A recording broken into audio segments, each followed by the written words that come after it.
السلام علیکم. دا هم د ازادي رادیو نړیوال خبرونه چې زه رضوان مرادي وړاندې کوم. د ملګرو ملتونو سرمنشي په سوریه کې د فلسطیني کډوالو د یرموک کمپ د جهنم له تل سره تشبیه کړی دی. دا کمپ چې مرکز دمشق ته نږدې موقعیت لري او شاوخوا 13,000 کسان پکې میشتي په دې وروستیو کې د اسلامي دولت په نامه ډلې لخوا نیول شوی دی.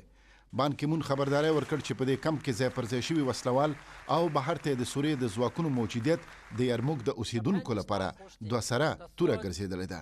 د ملګرو ملتونو سرمنشي د فلسطینیانو په یرموک کمپ کې د بشري وضعیت په اړه هم ژوره اندېښنه ښودلې او دغلته یې روانې جګړې د سمدستي بندېدو غوښتنه وکړه.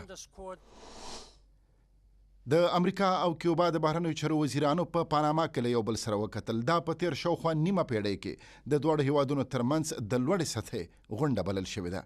یو امریکایي چارواکي ویلي د جان کیری او برونو رودریګز ترمنځ د امریکا او کیوبا ترمنځ په اړیکو کې د شته ستونزو د لرې کولو په اړه موافقه وشوه.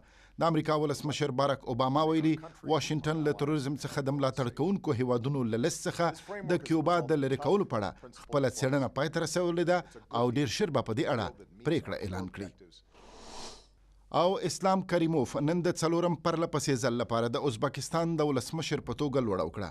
د کریموف د لوړې په مراسمو کې د ازبکستان د اساسي قانون د محکمې رئیس د کابینې وزیرانو په دې هیواد کې بهرنیو ډیپلوماټانو ګډون درلود. و اویا کلن کریموف د ازبکستان په وروستیو انتخاباتو کې 90 په سلو کې رایې ترلاسه کړې. دا په داسې حال کې ده چې د ازبکستان د اساسي قانون له مخې څوک له 2 ځل زیات د جمهوري ریاست لپاره ځان نشي کاندیدولی. د ازادي رادیو نړیوال خبرونه مو لیدل. دا او نور خبرونه زموږ پر ویب پاڼه azadiradio.com هم لیدلی شئ.